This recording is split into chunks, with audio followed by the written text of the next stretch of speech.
Hello, and welcome to the Everyday Jesus Podcast, a podcast for everyday Christians seeking to follow Jesus every day.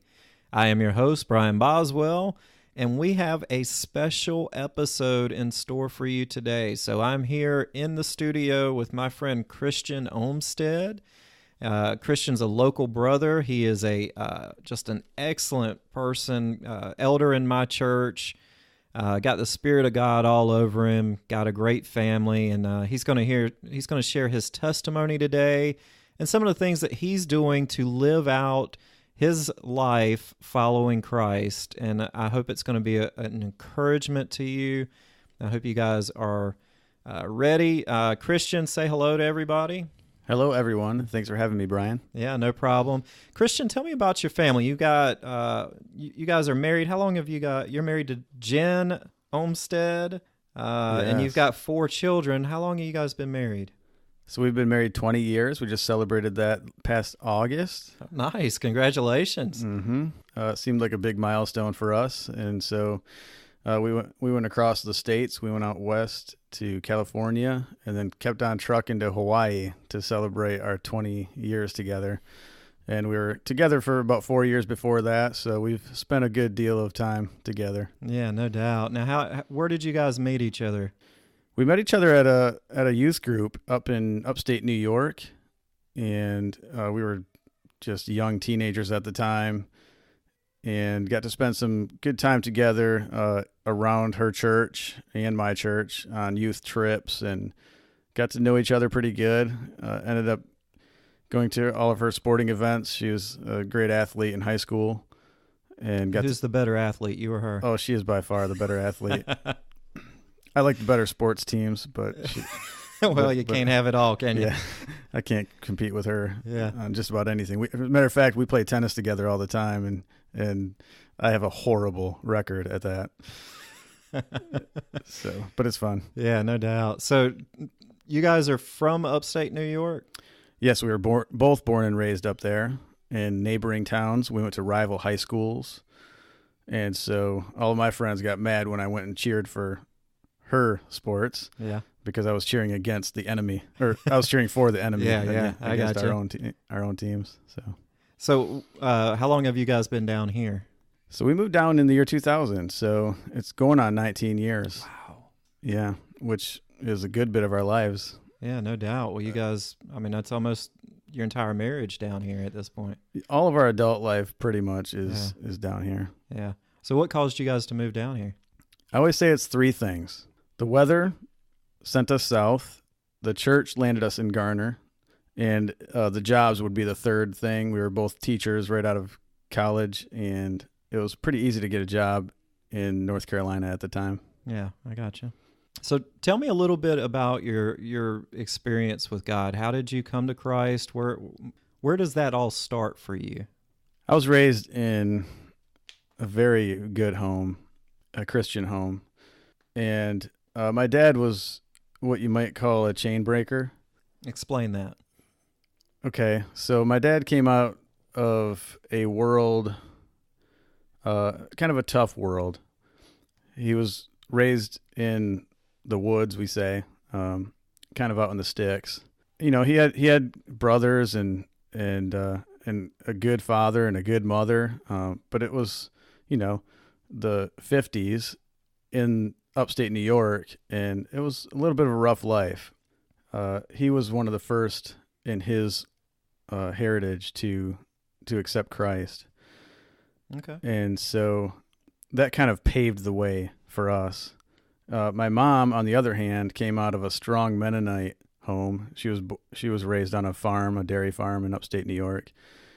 And so it was soon after my dad got saved that he met my mom, and he was just telling me this story just yesterday. So he was a born again Christian when he met my mom, who was raised in the Mennonite church. And so it wasn't, long after that they started getting serious, and they were both very much on fire, you might say, around the times when they were starting their lives together. And it wasn't perfect. They definitely had issues and things that they've worked through bringing those two worlds together. But all in all, it was a very intentional, strong Christian home with a lot of drive to raise a Christian family and kind of carry on the heritage that I guess mainly comes from my mom's side of the family, because we have a praying grandfather and grandma who are all about all of their huge family serving Christ. And so I was on my bed when I was 4.5 years old or so that I accepted Christ because my older brother did. Yeah. So it was one of those where you're very young and, and then followed by throughout your teenage years, many recommitments to Christ and assuring your salvation and all that. But I was always glad I was a Christian. Sometimes I was wondering if I was a Christian, but I was always glad I was a Christian and was following Jesus in the best way I knew how. And far from perfect, but the roots of where we were raised were so strong that it was just good. It was solid. It was good. It was safe, and just a very nurturing environment. So you obviously you're talking pretty highly of your parents, the legacy that they've kind of left in your life. Was there anything in particular that kind of stands out that they did that, maybe, other people's parents weren't doing or something like that? We were in a special home, and a lot of people knew that, and I heard it over and over growing up of how special my dad is. Like, everybody knew my dad. It was a small town, and how great my mom was. I just heard it everywhere. And so there was definitely a lot of things different about our home. It felt like a sheltered home. We probably weren't allowed to do a whole lot, but it didn't feel like we were being gypped. Like, Yeah. We didn't do a lot of the things that our neighbors were doing and our friends were doing.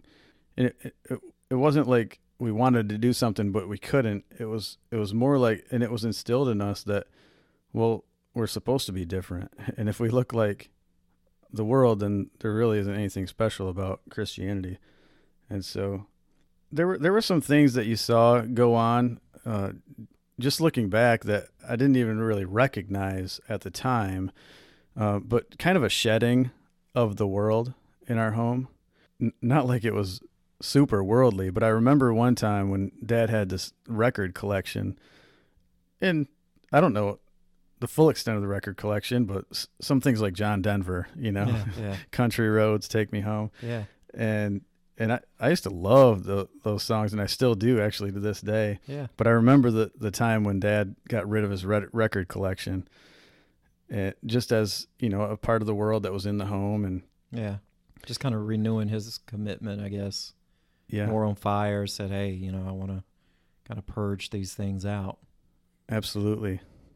And so he kind of went through, I think, a few periods like that, and we all did.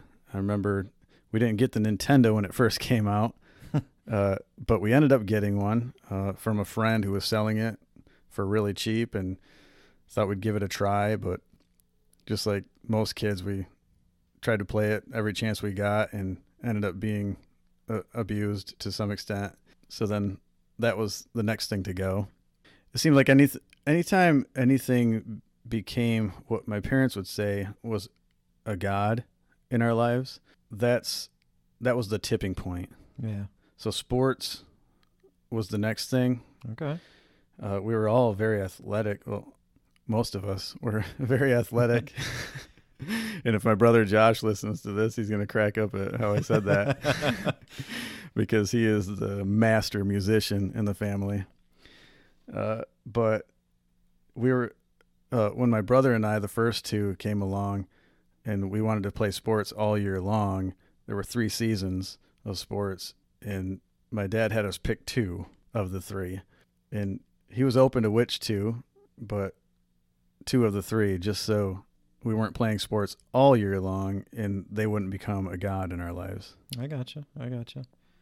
Do you feel like that was wise decision looking back? Or, I mean, is that something that you guys, so you have 4 kids now, are you trying to implement some of this stuff, or how's that working? Well, the heart of it for sure, because I fully believe and agree with my parents in the way that some things can become a God in our lives. And it's manifesting itself different in my kids' lives than it did in my life. You know, whereas my brother and I just wanted to play sports all year long, my kids might want to do other things all year long and every day and all day. Yeah. But those are the things that, you know, unchecked can become a God in our lives for sure. It's the thing that we spend most of our time on. It's this thing that we give ourselves to. I was just talking to my eldest son, Ashton, the other day, and just talking about the first thing that we do in the morning, and what we give our best time to, and the first of our time to, and just kind of playing that thought process out and seeing what the fruit is in our lives, and who's getting the leftovers and who's getting the prime part of our lives. So yeah. Well, I know one of the things that teenagers, and you've got a couple teenagers at the house, I know one of the things that I guess the big thing right now in our world, because you and I grew up in a slightly different time, the big thing now is kind of that cell phone, social media monster that we've kind of created with the iPhones and all these smartphones have all this access that you and I, when we were growing up, we had to, I had internet when I was a teenager, but it was dial-up, and, you had to wait. And, it was a big deal to get on the internet, and you certainly couldn't stay on it long because you were tying up your phone line, and my mom would knock on the door and say, all right, you got to turn that off, So I'm wondering, what's our equivalent now for the burning of the records? You know what I mean? What do we do? Do we burn the cell phones next? I mean, how do we purge ourselves today? We don't, all the phones have what do you call it? iTunes Music, so we don't have actual records anymore to burn. I mean, is there still a call to holiness in that way, you think, or do you think we're trying to just achieve a balance within the life? Well, a little bit of everything, I guess. Show me where the match is to burn the cell phones. Some days it seems like that. I don't even want mine. Yeah. But it's kind of one of those evil necessities, you know, in a way. But there's a lot of good that can come through it too. No doubt. And so that's why there's got to be some balance in there. Same with the sports reference from my childhood. There's lots of good things about sports. It's just when it becomes everything to us. And so how do I handle it? I'm still trying to work that out for sure. And I always will be. It's a moving target in some ways. Like it's new every day. There's always new things coming out, new apps, good and bad. And so it's a challenge, and parenting is super, super hard. It's just a battle every day in our minds on how to handle things in the best way. So, just a lot of prayer and just, can you figure this out for me? Yeah. I know, I think it was the theologian John Calvin who said that the human heart is a factory of idols.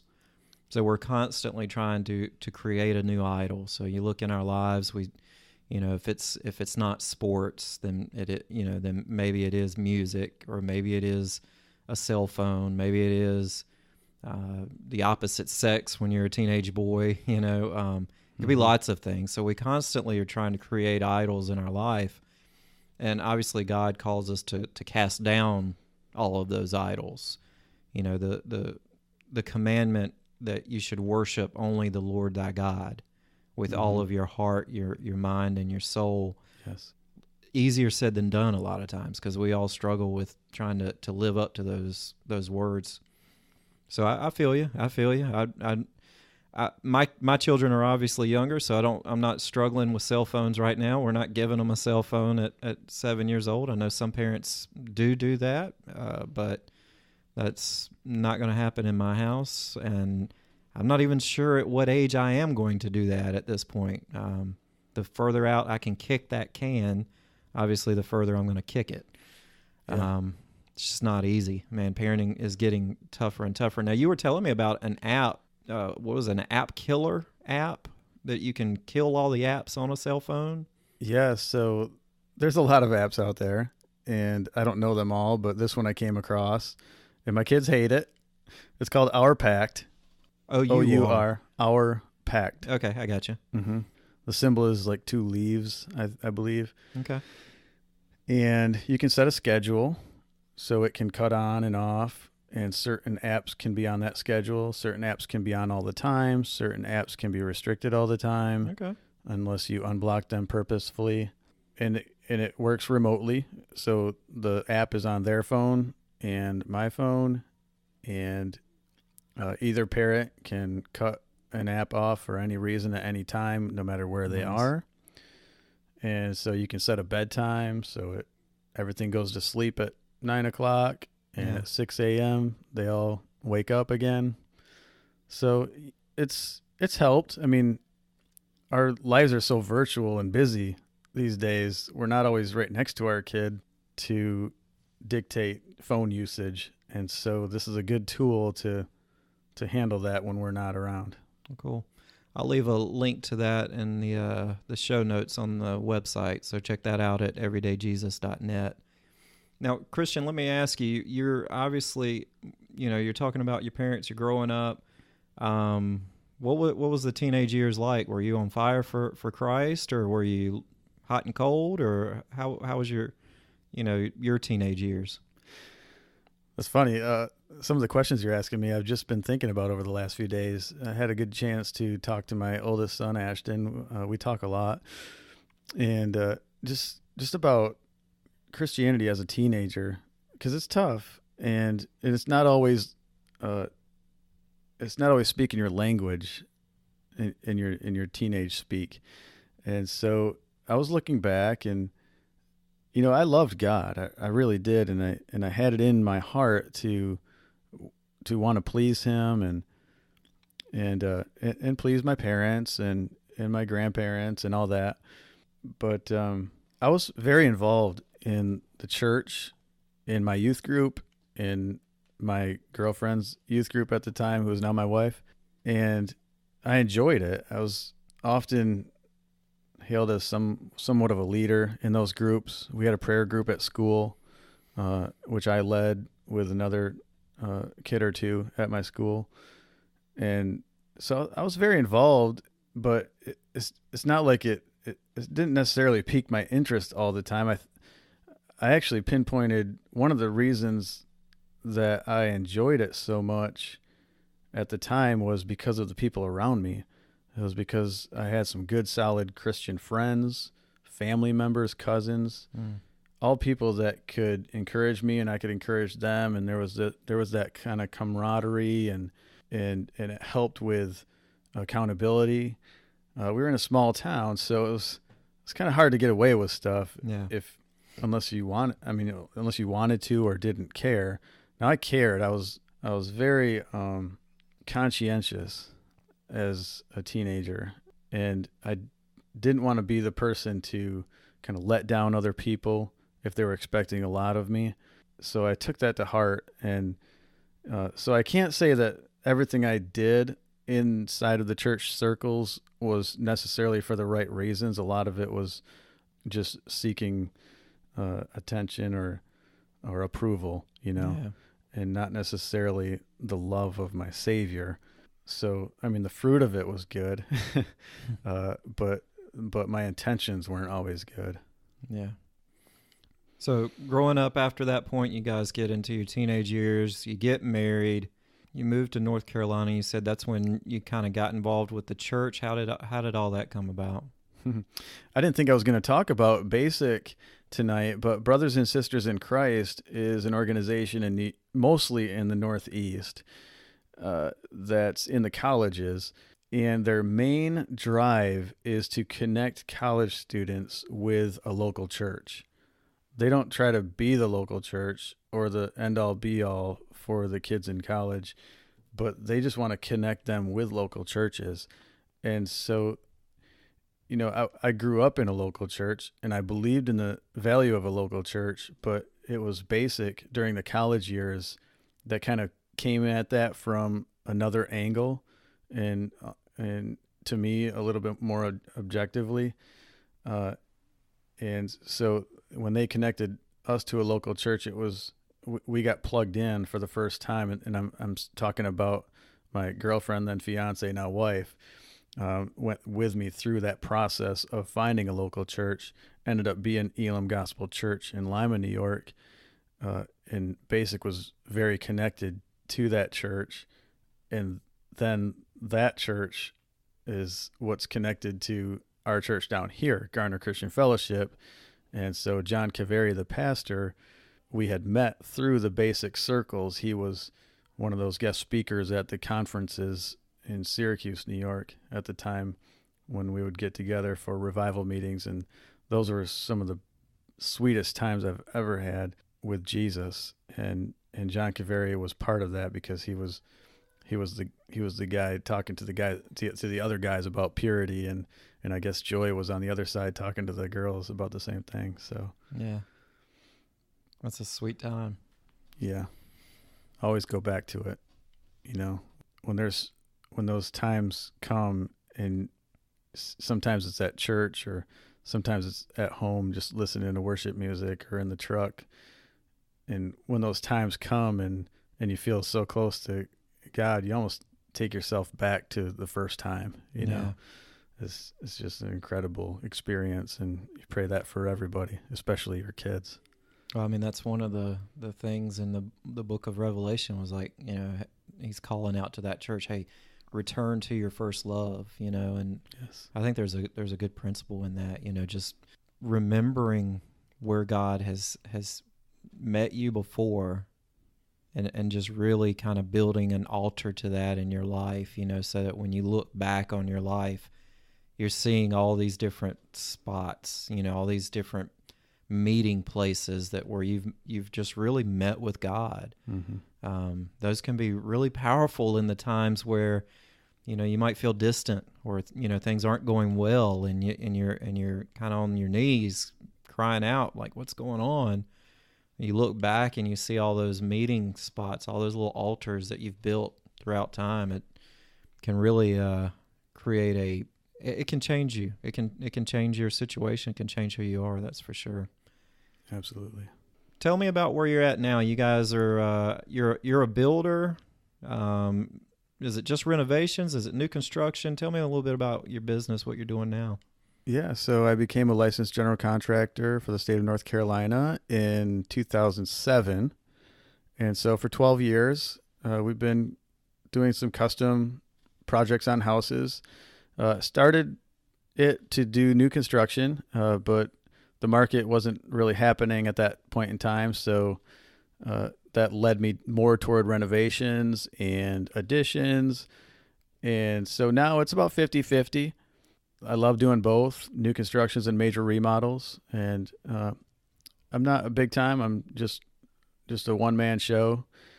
And but I enjoy the big projects. I enjoy getting into homes, and that's where I feel like my creativity comes out. Yeah. And so I feel fulfilled in the profession as far as that goes. Well, and you guys have a beautiful house. What's the name of your company? It's Olmstead Homesteads Incorporated, after my last name, and that was the name that's the name we coined our house in upstate New York. Actually, we had a little sign on the back porch that said the Olmstead Homestead, and so it just seemed kind of fitting when I was looking for names. The short term is OHI. I gotcha. So locally, if you're in, the Raleigh Triangle market. Obviously you could, if you're interested in having Christian, do a project for you, you could reach out to him. Where do you have a website? Do you have, what's the best way to find you? Honestly, the best way right now, even though I have a website, ohinc.com, it's under construction by a great company, Liaison Designs out of Raleigh, is working on it, and it's going to look awesome when it comes up. But right now, my Instagram feed is the best way to just stay connected with me. We post daily little projects that we're doing, and so you can get a handle on the types of things that we do. And the Instagram page is just Olmstead Homesteads, at Okay. Olmstead Homesteads. And spell Olmstead for everybody. Olmstead. Gotcha. Homesteads. So yeah, just definitely check that out. Now, business is one thing. How do you one of the questions I always want to ask people is, how do you live out your daily life? You know, obviously you're a businessman. You're dealing with trades, which, you know, sometimes dealing with the trades, you're going to meet some kind of pretty wild characters. But you also have a family, and you have kids, wife and kids. What is your daily life, you know, walking with Christ? What does that look like on a daily level for you guys? Well, you know, often it's messy. You know, we have a very busy life, and it's different every day. You know, what kid's going to be where, and with work, it's different every day. You know, as a business owner, especially when you're all by yourself, then you make the schedule for everything. And so, you know, you have to be pretty thoughtful about how you spend your time. You know, this is why I love your show, Brian. This the everyday Jesus idea is, it's very important. And so when we're trying to live out our faith on a daily basis, you know, what does that look like? That's a good question for all of us to ask ourselves. I could say that 6, 7, 8 years ago, the everyday thing was not happening. And so, you know, sometimes you can look back over a few days and really not even be able to point to anything that you did God related. Yeah. If you've talked to him or cracked the Bible open, you know, prayed for anything other than, you know, praying that for a specific need that all of a sudden you need help on. But the daily walk is not as easy as it sounds. And so sometimes it was weeks, and sometimes it was months when you look back and really wonder, like, what kind of relationship do I have? You know, for me, it was several years ago. I guess it was about 4 years ago. It was something fairly traumatic in my wife and I's marriage that brought us kind of to our knees. We were just at a very dry spot, and it was a feeling of desperation in a way. And 4 years ago, we would have been married 16 years.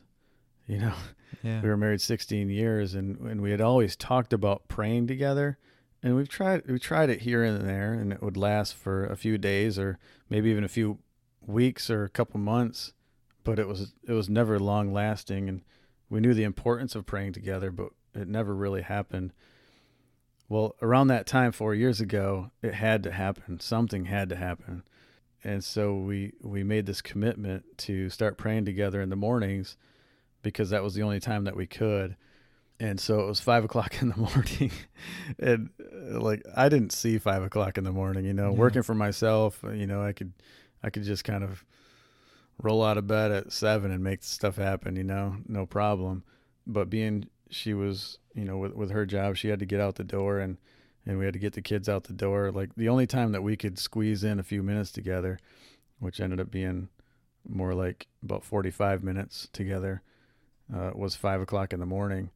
And so, and if it wasn't for the point of desperation, I'm not sure that I would have made that switch, but I saw the need for it. And not that I didn't see a need for it before, but this was like a different kind of, like, it had to happen. It was that, or there was like, more motivation behind it. yeah, or else we were falling apart, you know? Yeah.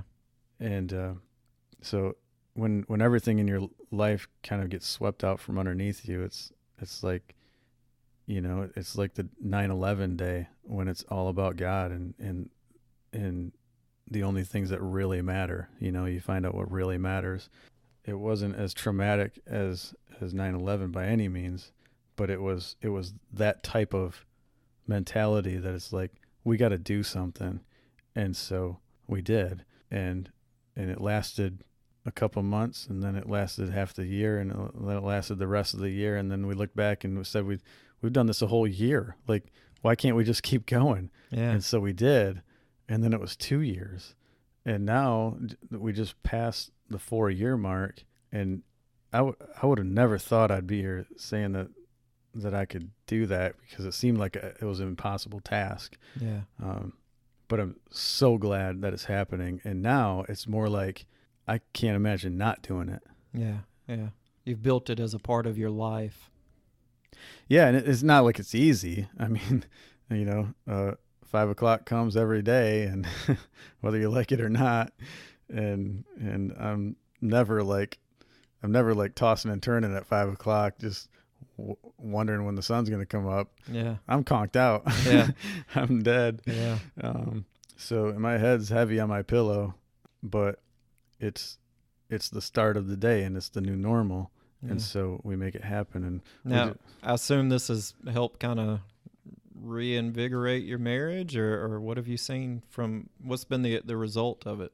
Absolutely.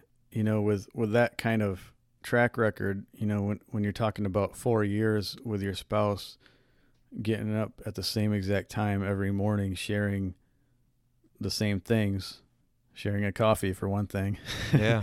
and sharing prayer concerns, and sharing an encouraging word or a scripture, that alone, just the simple practice of that, helps you to be on the same page.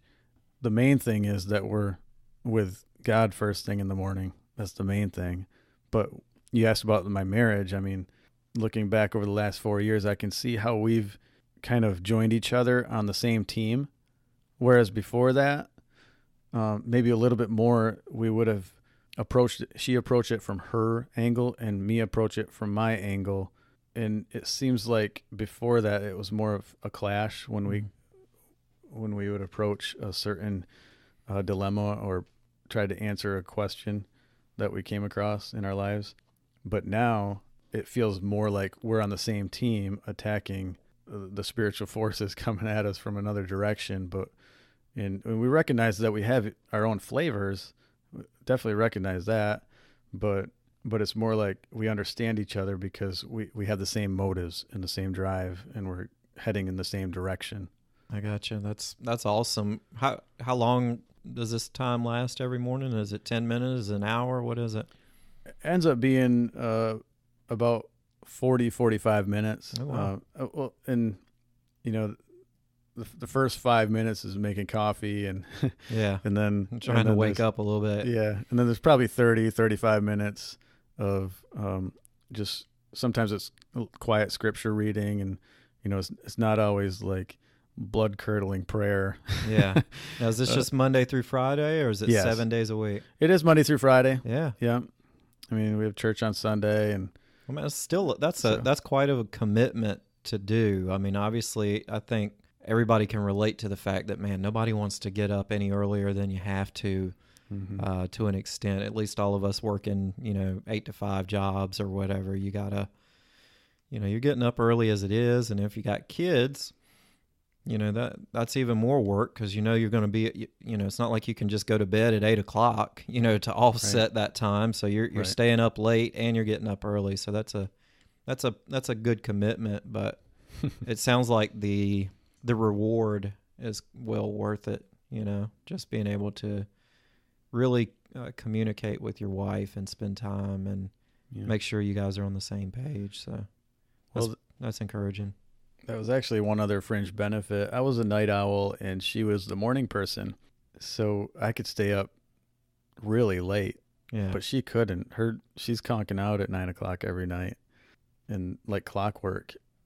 Part of the unhealthiness was it was just a natural thing. There was nothing wrong with her being a morning person and me a night person, but what it looked like was me staying up 2 or 3 hours after her, and her getting up a couple hours before me. Yeah. And so, we're missing time with each other. There's not a whole lot of good anyway that happens, when we're apart from each other. Yeah, no doubt. And so when the natural effect of that syncing up our schedules, I think that that played a lot of a good role.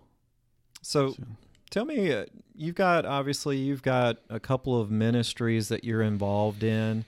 One of them is called Radical Mentoring. Did I say that right? Yes, Radical Mentoring. Tell me about that. Okay. So how did this come about? I mean, where did it start? Well, is this something you started or something?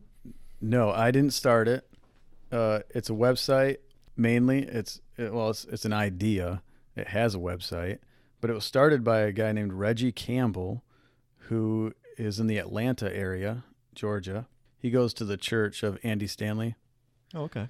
And I believe he's an elder in that church, but he was at one of the men's retreats that we attended down in that area of Georgia and mentioned it one time. And that was it. He mentioned it. And then a year or two later, our church was having a meeting and the idea of starting another men's group came up, a men's discipling group. And we had tried many things. We'd tried the men's breakfasts, which were great while they lasted. Tried the work days, and they were great while they lasted. So this idea of discipling men came up, and we were just kind of scratching our heads. And that's when the recollection came to me of what Reggie Campbell had been talking about, radical mentoring, and so we decided to give it a shot. So I started looking back into radical mentoring and went to the website, radicalmentoring.com. It was so easy to navigate myself around that website. It was like step 1, start here. Check these boxes. Step 2, check these boxes. Step 3, here's some printouts for you. Here's some PDFs. Here's what to say and when to the guys in your group. And so that's how it came about. And since then, I have led a mentoring group, and then my pastor John led a mentoring group. My wife led one for some ladies. John's wife Joy led one with some ladies, and it spiraled on from there. There's several groups in the area that have happened because of it, and because of the neat tool that it is, and the labor of love that Reggie and his team have set up for people. It's a free tool to use online, and it's just it has a really neat system to it. Yeah, tell me a little bit about it. So the basic premise is that you might be one of those people that others come to when there's a need in their lives. When crisis hits in someone's life, they come to you and they want to talk to you about it. And you're there for them, and you have lunch together, and crisis averted because, just the encouragement that you're able to give to that person in their time of need. And so, that's discipling someone, but it's usually like once or twice, and it's one person. And so Reggie had the idea of, well, if I'm going to be the guy that people come to for advice, why don't I be a little bit more intentional about it and set it up myself?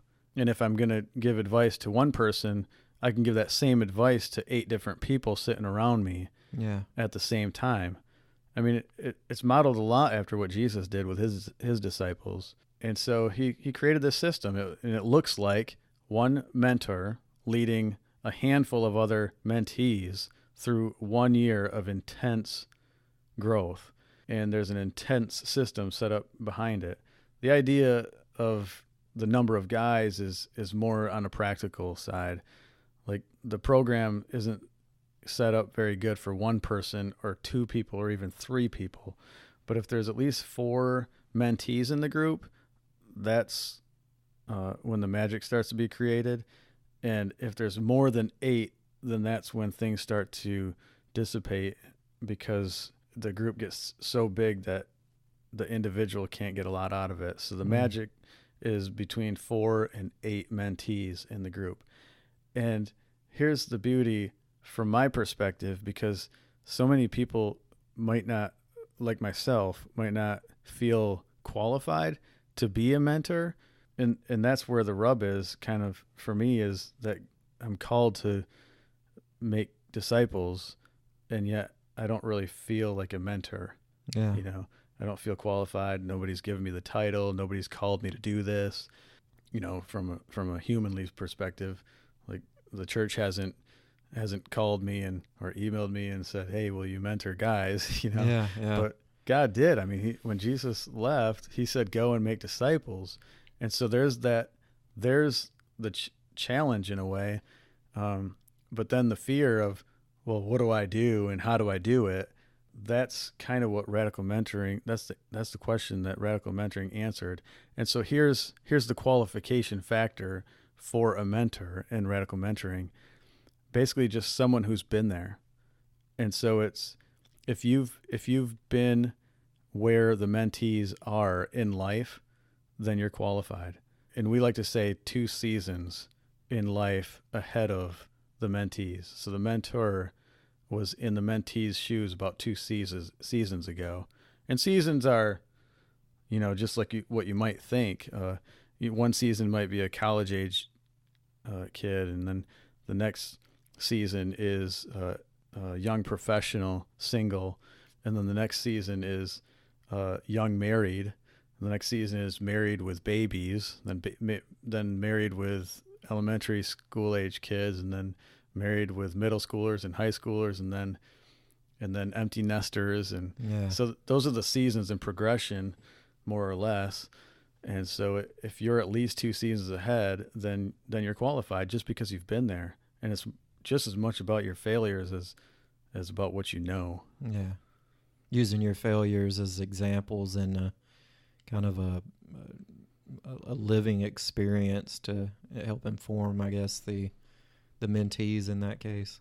Yeah, and we're more facilitators in the radical mentoring program than coaches. I mean, we do a bit of coaching when we're asked to, but we're mainly just facilitators to listen. And then when you have 4 to 8 guys around, then they're getting fed by those 4 or 8 guys too, because the peer involvement is just as crucial as the mentee to mentor relationship. Well, what's the curriculum like? Is that like basic salvation, that type stuff? I mean, what are you guys, or what is the curriculum in that arena? So that's a great question. There's 12 months of the program that you go through, because you're to meet once a month for 3 hours a night. So 3 hours a month for 12 months. Okay. And so the first and last session are more like intro and outro. So really there's 10 units. Okay. Radical Mentoring has 24 units to pick from.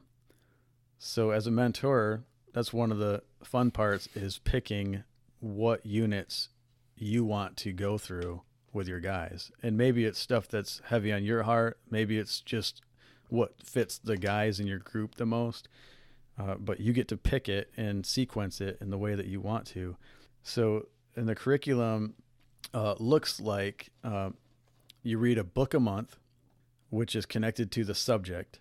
So it might be leadership in the home, and so then there will be a book connected with leadership in the home. Okay. And then there will be 2 Bible verses to memorize that'll be linked together with that. There will be 1 homework assignment, which usually looks like a challenge of something to do with your wife during that month.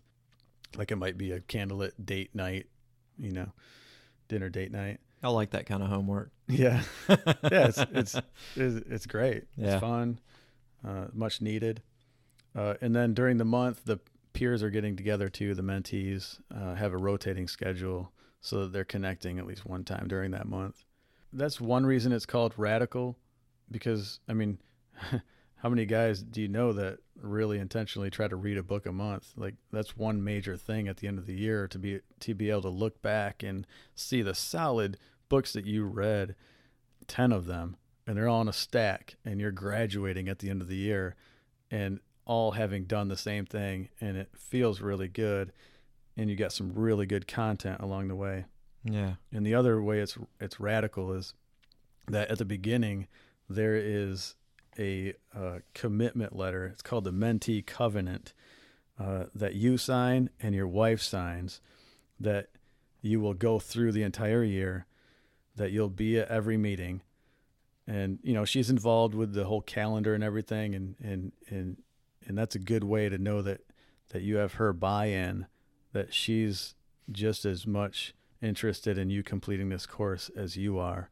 So the calendar is wife approved, and she's going to get just as much out of it as the guy anyway. So that's cool, man. That's really cool. And you can just search Radical Mentoring on Google and find this, or? Yeah. radicalmentoring.com is the website. Oh, wow.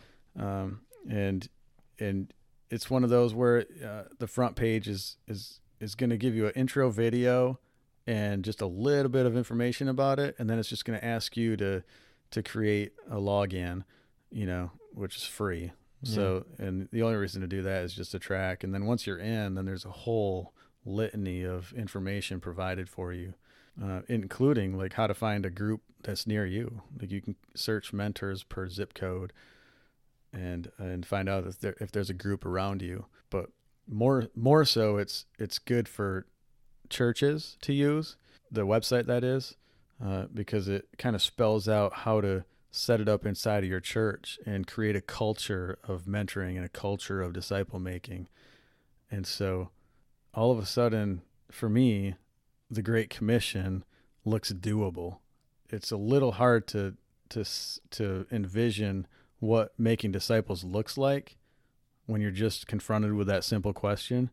But Radical Mentoring, when you kind of just go through it, it's the Great Commission for dummies. Yeah, that's awesome.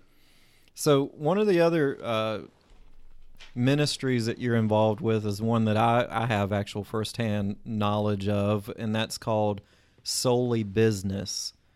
Tell me kind of how you got involved with Souly. Souly is a men's retreat that happens, 1 or 2 times a year.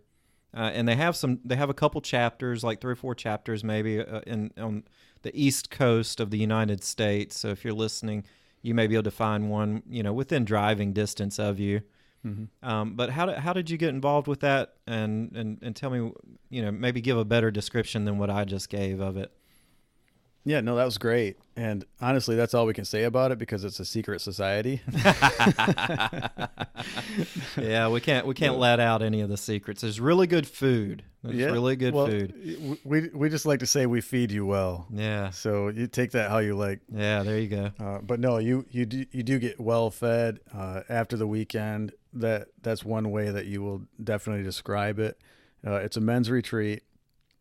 And you will definitely feel well fed on many levels. But I came into contact with it because someone invited me, and that's how it seems like everyone gets involved in it, through a friend who invited them. And they probably didn't know a lot about the retreat when they first got there. You just kind of learn as you go. Yeah. And that's okay, because you're there because somebody you trust invited you, and so you just go because of that. But some people just find it on the website and go themselves. So there's that too. No matter how you get there, it's always a very fulfilling weekend. It's a Friday midday through Sunday midday. So it's 48 hours is all it is. But it's 48 hours that are kind of packed as far as there's a schedule, but you don't know the schedule. So that's kind of the secrecy behind it and the beauty behind it, because us guys, we kind of live on schedules, and some people just really need the schedule and need to know what's coming up next. Yeah. And we live every day like that. And so to have 48 hours where it's done for you and you don't really have to worry about it, there's a schedule, but you don't know the schedule. It's almost like a breath of fresh air. It's a little freaky at first, no doubt. But once you give yourself into that, it's very relaxing. And so you come back kind of recharged, and we say recalibrated, and you come back with like a new focus and just kind of a clarity of mind. And you come back better fathers and better husbands and better employees or employers. So. Yeah, just about every guy that I know that has gone to Souly Business, participated in Souly Business, their wife is one of the happiest, Mm-hmm. People involved with the whole thing. I think my wife would probably send me every month if, it was an option, just because of the change that you see in your life. It's not quantifiable. It's totally different from when you leave to when you come back. And, I can speak for the guys in my group, everybody that was a part of it when I went last year, every guy was completely impacted by it. And you can see, tangible fruit from it. A lot of times we do things and, you don't really know, you can't really see any fruit. You're planting a seed or something like that. But this is one of the things I think that, you're getting everything all in one weekend. It's planting the seed, watering the seed, and harvesting something all within, that short period of time. So it's definitely worthwhile. Now, it started in Atlanta, right? And then it's kind of spread to a couple different chapters. We're obviously a part of the North Carolina chapter. We've got a meeting coming up in March, and I think registration's pretty much full on that. So, but hopefully we'll have one coming up in the fall as well that, Yes. people can look into. And it's, is it soulybusiness.com? Yep, soulybusiness.com. And if you go to registration link or register rather, then you'll see all of the different chapters and when they're meeting. One's at Lake Ellatoona, Georgia. And then there's actually, I believe there's one in Canada. Oh, wow. And so they're kind of all over, they're popping up all over the place. I think there's one in Tennessee. And there's one out west. So it didn't start necessarily with a vision to grow, but when people visit and they want to create one more locally and impact more guys, then they kind of have a system on how to set that up, because there's a method that they use, and we want to kind of stick to that method. Well, we had guys from New York and Georgia at our last meeting here in North Carolina. So I can understand the desire to have something like this close by, because you're not going to talk every man from New York into driving to North Carolina for a meeting. So those are things I think, obviously it's a worthwhile thing, and just seeing the impact on people has just been incredible. So I want to thank everybody for joining us today. I hope you were greatly encouraged by Christian's testimony. Kind of a quite a different testimony than if you listened to the episode I did with Nate Mullins a few weeks back. It's amazing to see how God uses people, no matter where you're at, no matter what you do, what kind of household you grew up in.